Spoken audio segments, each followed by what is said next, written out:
কি আছে। আজকে 250 বিঘা জমি হিটকো দখল করে দিল, হিটকোর নামে কাগজ তুলে দিল, ওখানকার বিধায়ক করে কথা বলেনি। কারণ হিটকো রাজ্য সরকারের আন্ডারে, রাজ্য সরকার পরিচালনা করছে তৃণমূল, আর রাজারহাটের বিধায়ক তৃণমূলের, তাই তার সরকারের বিরুদ্ধে কথা বলতে পারেনি। কিন্তু এখানকার বিধায়ক আছে নওশাদ সিদ্দিকী, সংযুক্ত মোর্চার বিধায়ক, অত সহজ নয়, টেন্ডি বিন্ডি করলে ছেড়ে কথা বলবে না। আমি আপনাদের কাছে অনুরোধ করব, দাঁত থাকতে বলে দাঁতের মায়া বুঝতে হবে, একটু বোঝার চেষ্টা করবে।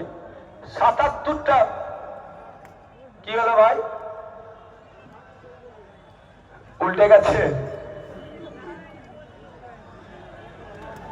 আচ্ছা এদিকে তাকাও, এদিকে তাকাও, এদিকে তাকাও, এইদিকে তাকাও, এইদিকে তাকাও।